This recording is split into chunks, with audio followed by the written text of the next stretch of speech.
Cool, so I have slated all these extra bits. It looks so messy, I do realise. Had to do the nooks and crannies as well. And up there. So now we've got to do this bit and the bottom bit of the ceiling and this little bit. We're leaving this side and the end of the bed side because we're just going to put walling straight on it and maybe a bit of a heat mat, just because there's not that much room for our feet. We don't want to lose any space. It looks very messy now, but when the boards are over, it should do the job. We've pulled some more wires to do the second part of our electrics. Water sealing these things like this. So yeah. Alrighty, quick update. We're using these 5mm boards. It's thinner than I thought. I mean, I don't know what I expect from 5mm, but we're using these for the walls, and I'm finding that they're a bit too short to just lay flat from here to there. Like, it's just too short. So what I'm doing is I'm adding slits that go vertically and bolting them to that, and just using these as support. These will end up being supports for the cupboards. All right, so doing a bit of electrical work. I do have a very small experience in it. I used to create keyboards and keyboard cables, so it's not much different from that with regards to like heat shrinks and terminals and stuff like that, and just wire cutters. So let me show you what I'm doing now. Alrighty, hopefully you can see I have it mounted a little weird. So I'm working with this.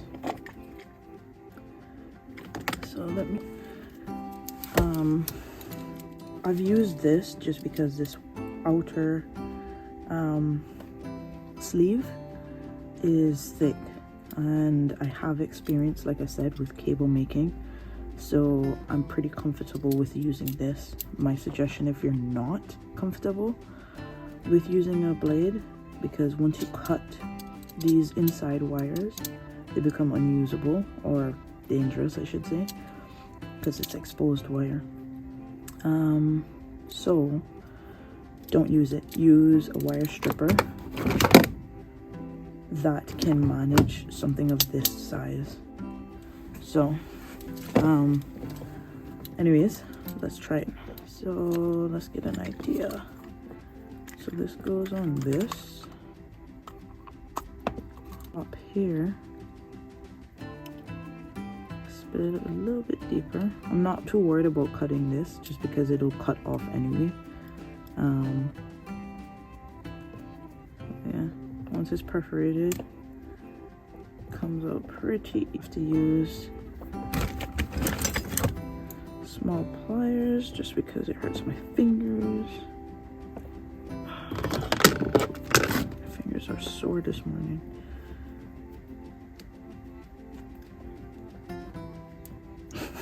That's not working. Oh my goodness. Oh, that was close. Almost cut the wire. Dump that in there.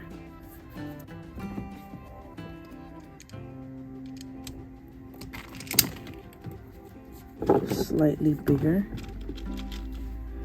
And then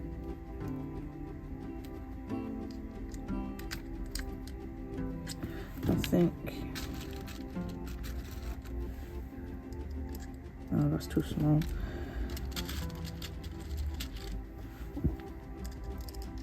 I think this one. It has some wiggle, but I'd rather have it slightly tighter on the wire, as in when I put it here, I'd rather have it slightly tighter here than tighter in this. Yeah, my hands are weak this morning.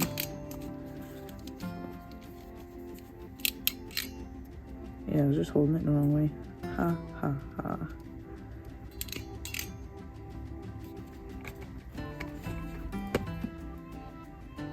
But that's a-okay.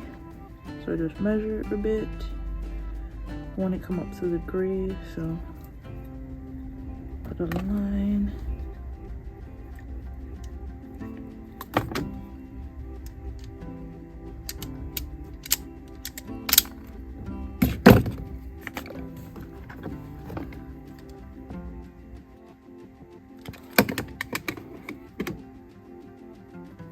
Sometimes I just squeeze it down. Yeah. Put this on this. I did too tight. So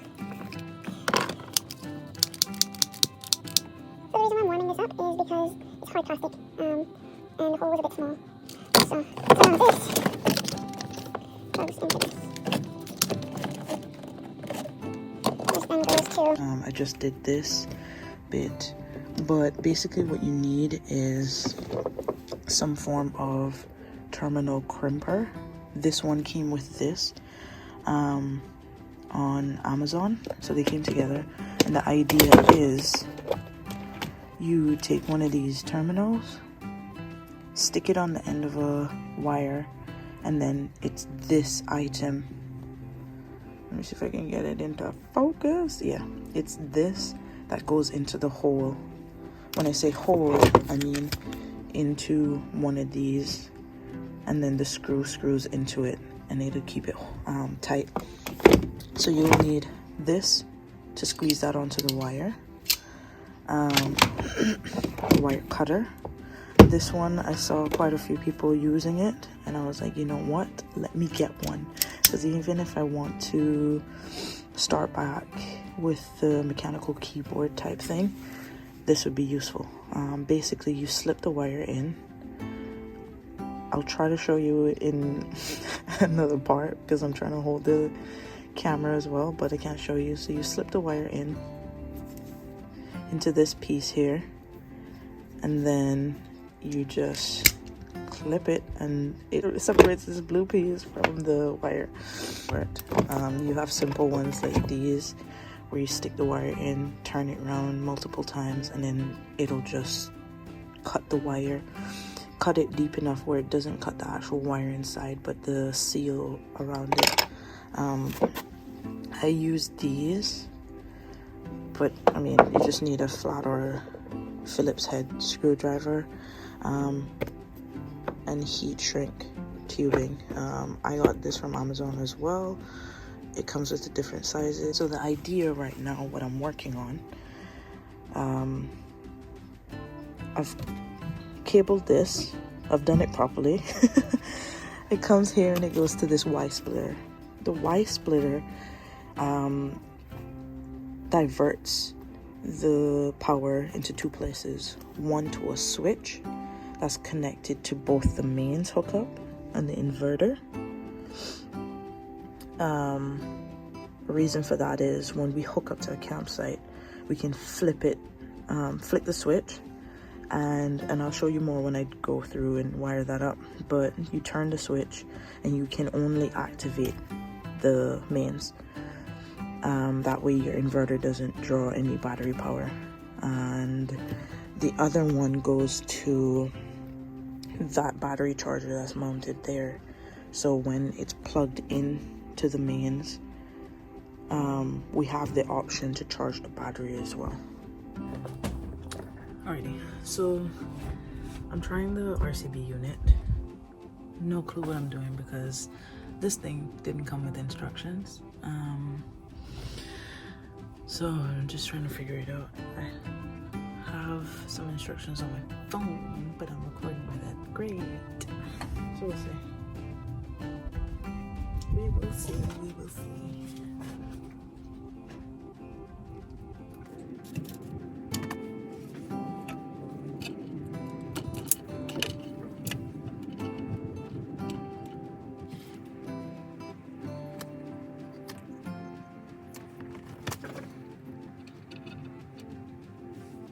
so this says live on the left, neutral on the right, and then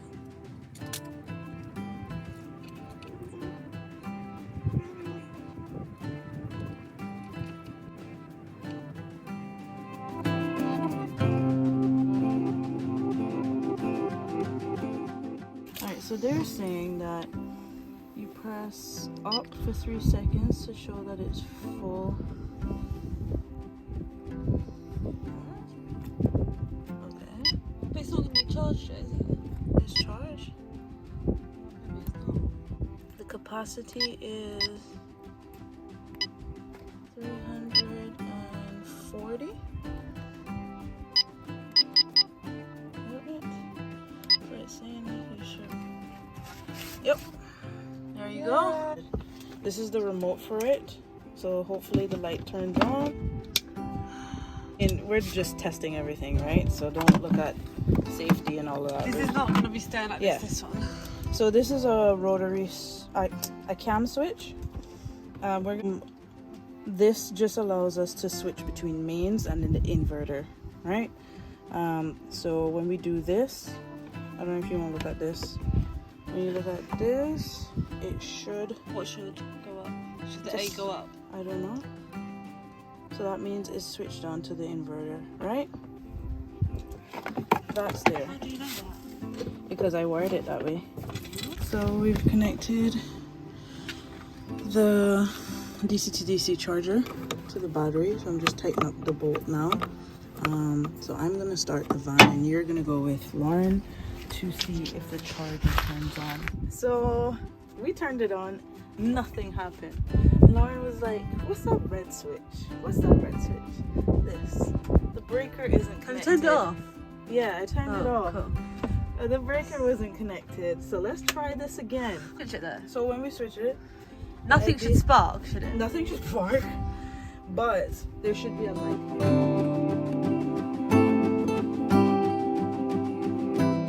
I'm about to sit down. Yeah, comfy. Feet still on the ground. Not so much like that, but still comfy enough. The drawer will come up.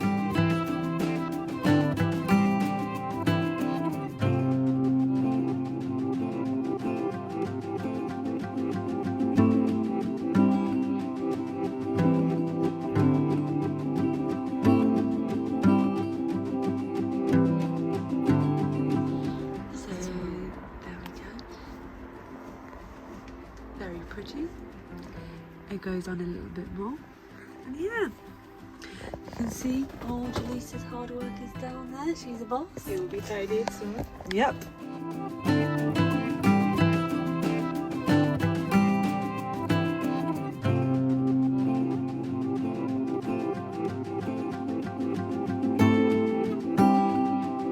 So we're trying EE and it has barely, if any, signal.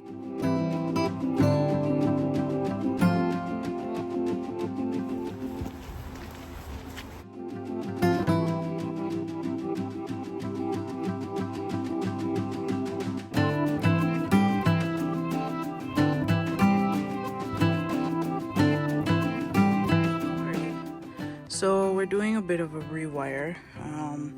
I reconstructed the bench, just slightly better. So this will rest in that. This is the shunt that goes to the battery monitor, and the idea is it takes its power, well, it's negative power from the battery, and then this side goes to where all the loads negative are, and it will go to this bus bar. So only problem is trying to fit everything on it. So yeah, I'm gonna try and then get back to you.